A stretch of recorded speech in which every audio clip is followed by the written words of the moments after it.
I believe that God's allowed us to have certain experiences so we can share with others. And, after being in business 30 plus years, my coach asked me this powerful question. He said, Justin, if you had unlimited time, unlimited resources, what would you do tomorrow that you're not doing today? When you have that feast, what are you going to be eating? Are you going to be eating regrets? Or are you going to be eating the types of memories and thoughts that say,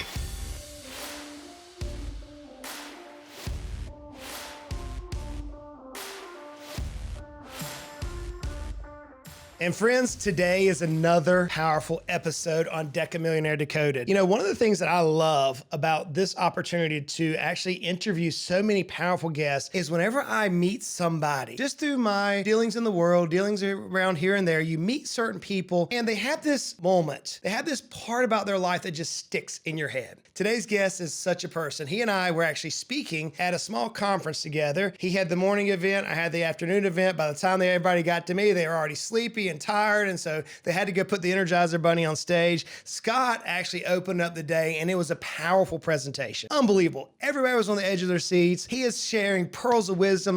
Mic drop after mic drop moments throughout this entire thing. What we might say truth bombs were just flowing out of his lips, and we got done. I was like, dude, I got to read this. We had a book. I picked up his book. I started reading. I was like, man, this guy's got some depth to him. Then he and I have now had several engagements over the last year or so, just various events that we go to, and I'm telling you, friends, you're in for a treat today. My guest today is Mr. Scott Couchenour. Besides a man of wisdom, he's a man that's lived in the shoes of so many business owners. I'm telling you, you want to stay tuned to about minute number 17 in today's podcast. The truth bomb that he drops there is phenomenal. You got to wait and hear this. So with that introduction, Scott, man, how are you doing today, brother? I am doing great, and I can't thank you enough for asking you to be on the show.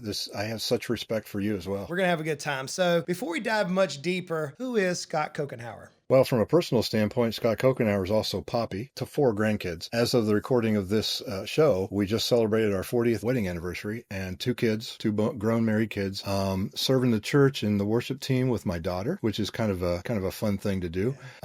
Love fly fishing. I love to watch golf. I'm not near as good a golfer as I love to watch. I'm a really good watcher, and I love coffee. I'm a coffee connoisseur. Some would say coffee snob. And crazy fact, I grew up watching Jerry Lewis and Dean Martin movies. Oh, wow. So I instilled that into my kids, and we can right off the bat quote any movie from the years that we've watched them. So that's a little bit about me personally. You want professionally? Absolutely. Tell me.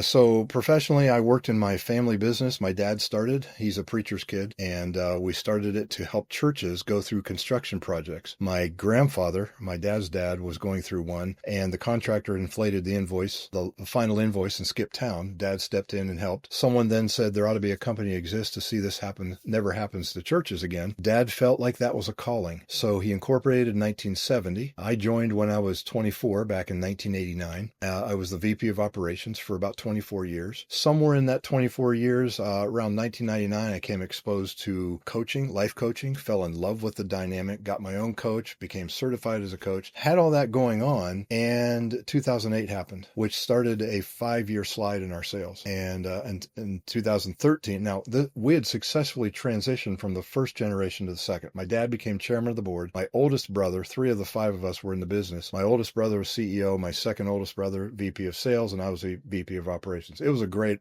arrangement. 2008 happened, and 5-year slide, the board of directors asked me to assume the role of CEO with one job, and that was to reinvent our family business, because whatever we had been doing for 40 years was not working, and we could not figure out why. So I went to work to create a new way of doing things, a new go-to-market strategy, and it was actually beginning to work. We were 2 years into it, so here we are now. In June of 2015, we had $20 million under contract in various stages of design. We didn't make money till it went into construction, so we were biding our time. But the 5-year slide made us vulnerable cash flow wise to one single project. We talk in the exits planning space how important it is to have a diversified portfolio of clients. We had one project that had to start to bridge the previous finished project into the 20 million that we had. I get a call from the project manager in June of 2015, expecting him to say we got started. Instead, he said, "Are you sitting down?" I said, "Why?" He said, "Well, the pastor's been having an affair with the secretary, and that news just came out. That killed our chances. We closed the business. I went through bankruptcy. My dad and mom went through bankruptcy. It was a horrible 6-month Chapter 7 situation. And then for the next 18 to 20 months, I had no idea who I was. I was a nearly 30-year career family-owned business owner, and it was gone. I had no income, no career, no identity, and I struggled with that for quite some time. Through a series of events and through God's grace, and despite my panicked attempts to become pseudo-strategic, I came to develop a strategy that I needed personally to get out of this funk that I was in. It was a 6-point strategy. I decided I'm going to work on my life in 6 points, 6 directions, and I began to climb out of that. And I started talking about this and started helping one person and then another person. Before long, I'm working with business owners and executives who are also facing transitions, not as extreme as mine, but had a similar tone. And then, of course, you and I met at that Business Transition Summit, and that thrust me into the exit planning space, which is very interesting because what I've identified is some very unique and specific emotions that we go through as business owners, men and women, that we pretty much keep tight to ourselves. We don't want to admit that we're wrestling with something we can't figure out because we figured everything else out. We'll just figure this out as well. We just couldn't. We can't do that. So I give a framework. What I found out is I'm giving a framework to speak to what has historically been soft or wishy-washy or touchy-feely. This framework is actually giving something to hang your thoughts onto so that you can develop something like a strategic plan going forward. Yeah, I'm looking forward to diving into this framework. I just want to pause for a minute, just recognize a couple of things. Number one, you skimmed over it, but you play on the worship team. I think both you and I play the keys. That's our passion. Yep. And so we both play keys for our churches. That's number one. You also skimmed over the fact that you might be a bit of a coffee snob. Friends, I'm sitting on a bus with Scott, and he shows me this faceless Instagram page that has a bunch of coffee pictures on it. I didn't know that people could create coffee picture Instagram pages that are faceless of just such beautiful coffee art. So he's a little bit more than he might be a coffee snob. It was very intriguing to see the artistry behind designing of coffee. So a little bit more than that. But then you dove into the family business, dude. To be a second generation business and to take over or be asked to figure out where there's something awry, in your mind's eye, as you look backwards in that, were there signs before you were ever asked to try to figure out what was going on? Now with what you know in hindsight, which is always 20/20, as we might say, whenever you look back, were there signs that could have, with what you know now, could have prevented this slide from transpiring? That is a great question. And I think I have a great answer, but it wasn't something I saw back then. It was something I read after we closed our business. Jim Collins, which all of your listeners and viewers are saying, oh, good to great. Yeah, great. But he wrote a book after that called How the Mighty Fall. Right. I read that, I don't know, out of misery, maybe. I wanted to read what was going on, what happened to us. I read this book, and it's as though Jim Collins followed our family business and chronicled the 5 stages of decline. The first stage of any business's decline is hubris born of success. That is exactly what we faced. We had been successful in 2008 through 13. We became a 38 to 43-year-old company. So we were 38 when 2008 happened. We were successful for over 3 decades. We had weathered the Jimmy Carter double-digit interest. We had weathered all sorts of things. I remember us saying, this is just another storm that we've got to weather because what we do works. It's all we do. We had churches who would work with us for 3 or 4 months until they signed a contract. And when it came down to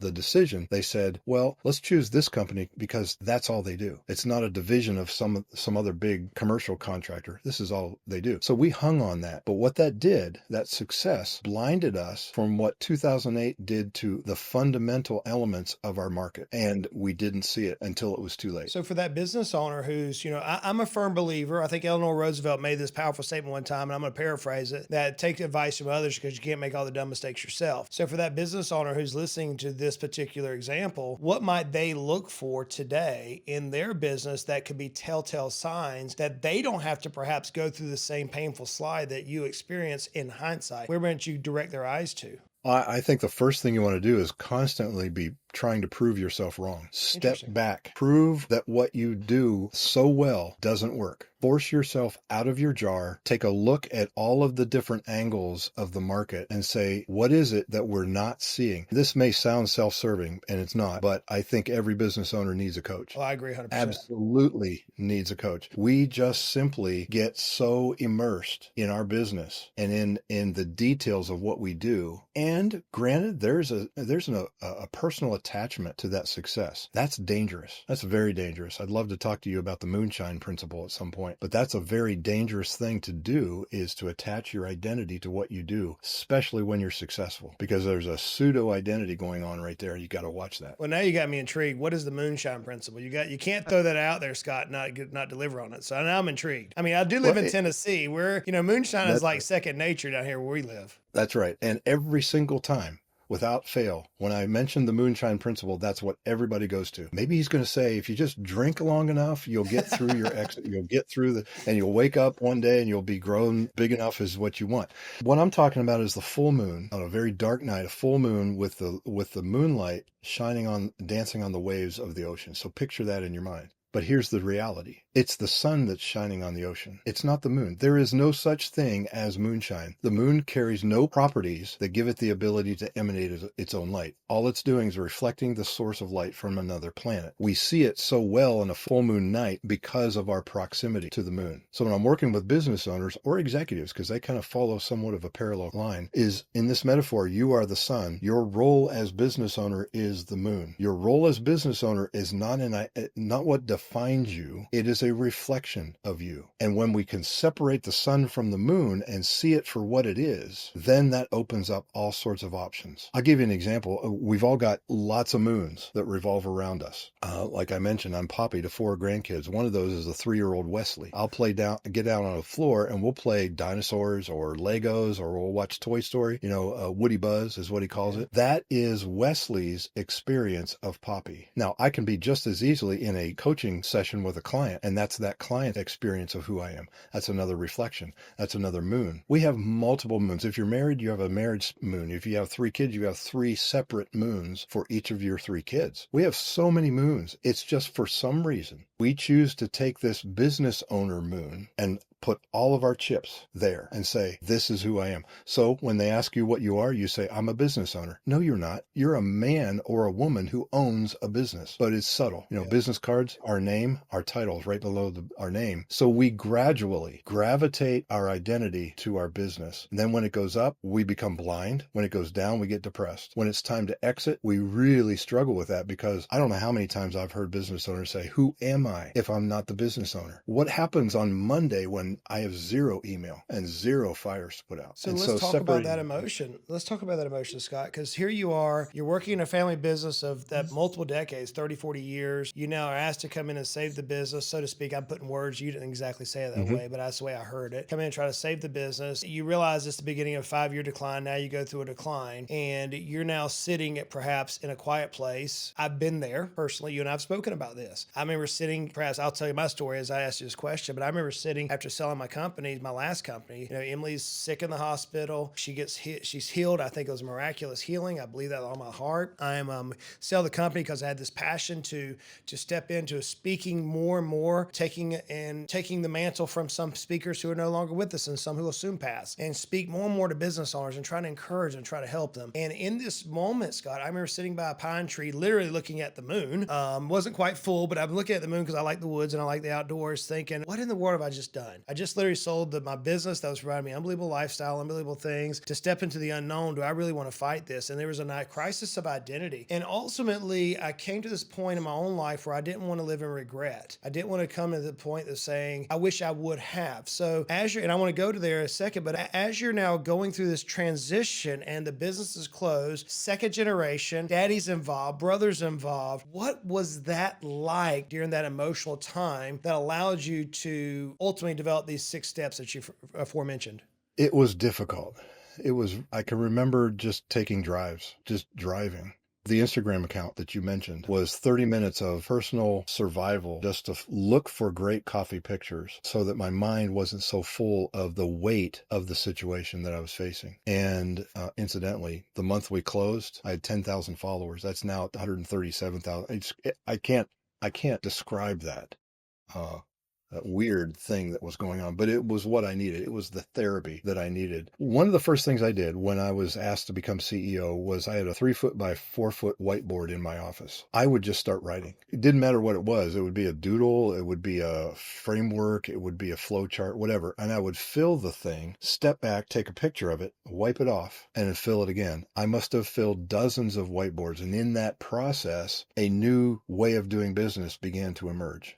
I was quietly in my office. I knew that the 12 surviving employees down from 70 were counting on me. I had to figure something out, and I had to keep a team motivated and hopeful at the very same time. So quietly in my office, I'm working on these whiteboards, and the spark of an idea, and I started to get excited. Wait a minute. We could do something that we're now the team that surrounds a local market. All things construction, not just single $5 and $8 and $10 and $12 million projects, but all things construction in a small area and be known as the go-to person. I still get excited about it when I think about it as a potential business model. But it was that whiteboarding that I think I began to transfer to my personal, what do I do now? So I started whiteboarding, not on a whiteboard, but on pieces of paper and just getting it out. And because I found that you can't steer a car unless it's moving. And so I began moving the car with ideas and thoughts. And interesting. So when you being a specialist now, going through that hardship, internalizing, personally facing something that not many business owners perhaps will face in their lifetime as a second generation person who had to actually close the company. That's tough in and of itself. And so now here you are going through hardship. I believe that God uses our hardship to prepare us for what ultimately He's prepared us for. I believe that with all my heart. You've heard me say that from stage. I believe that. And so now here you are looking and you're working as a fourth quarter strategy coach. Let's first answer, what is a fourth quarter strategy coach? What does that mean to a business owner out there? And then I want to talk about regret.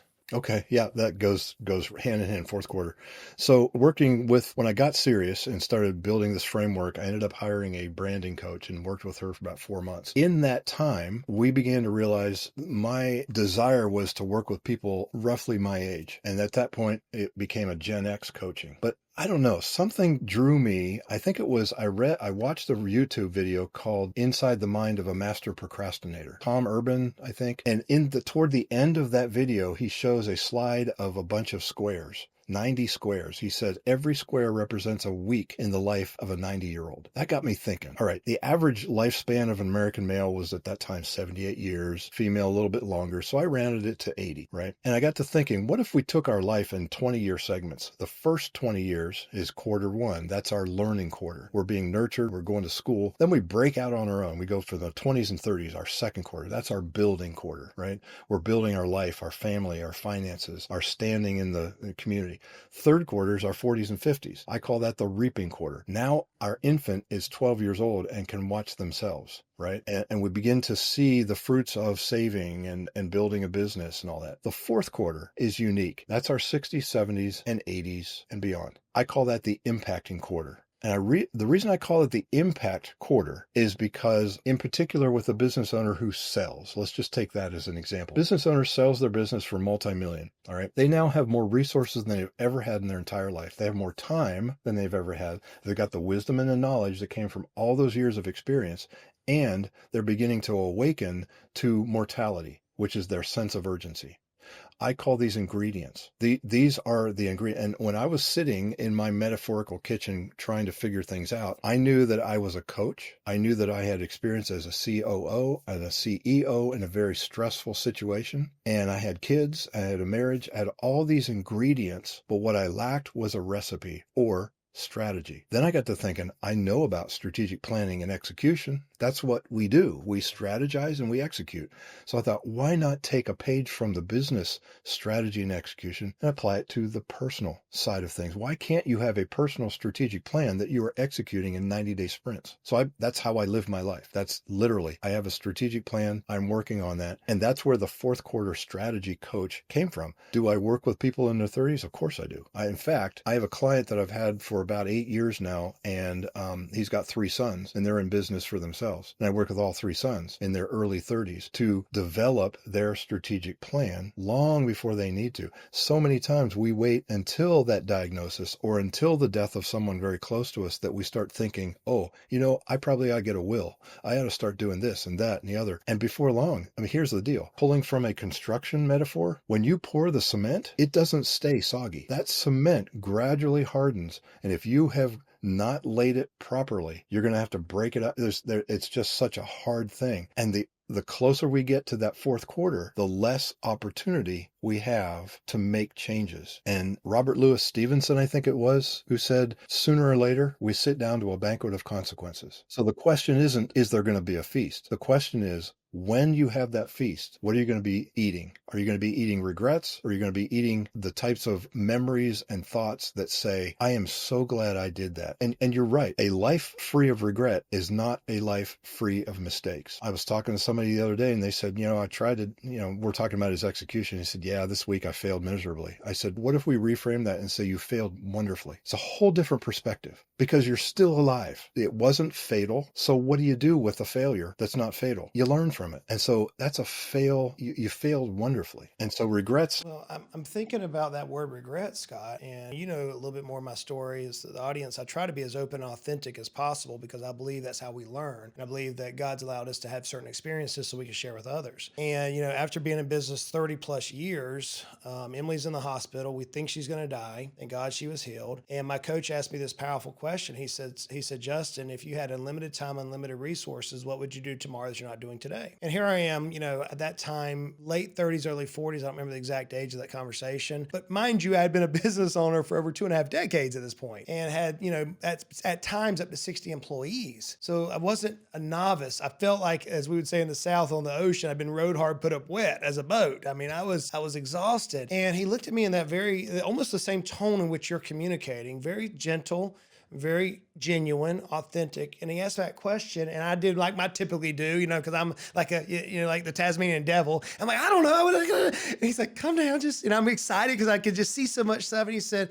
let me ask you a question again. If you had unlimited time, unlimited resource. And he said, listen to the words. And you know me well enough to know that I'm very detailed when I listen to words. I said, time. Well, none of us have a limited time. It is not infinite. It's a finite measurement for us as humans here on earth. And resource, he didn't say money. He didn't say talents. He didn't say friends. He didn't say influence. He said resources. And I'm like, well, no one has unlimited resources. And he said, but if you had those things, what would you do? And I was like, I would get on stage like John Maxwell does. And I would get on stage like Zig Ziglar does. And I would speak into the lives of business owners and let them know there's a way that you don't have to make the same mistakes that I've made. And if this country boy born and raised on a dirt road could reach his wildest dreams by heading through the resistance that's in front of you, by staying true to your passions, that you can achieve that. And he said, but why?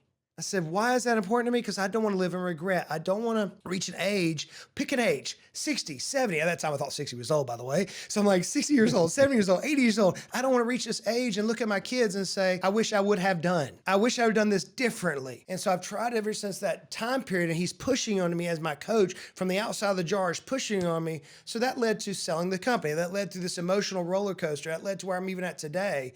And so I asked this question to the expert. You've got business owners who are there listening to us right now, and they're saying, man, I see this vision, I see this inspiration, I see this mile marker out here that I want to achieve, that I believe God's put in my heart. I'm going to strive for that, but I don't want to live in regret either. I want to reach this point, Scott, without making dumb mistakes. But if I make a mistake and I fail forward and I fail often, I fail successfully, or I fail with wonder and enthusiasm, I get back up and I continue to run. How does somebody reach this point of this fourth chapter without living in regret with that backdrop? Mm-hmm.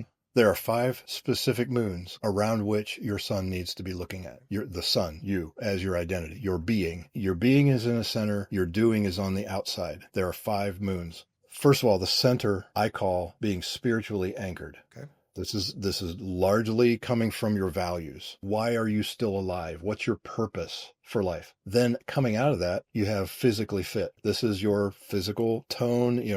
Every one of us wants to have our lifespan match our health span and be the best health, because we can have a lot of problems, but if we're not healthy, we have one problem, is what I've heard. And that's so true.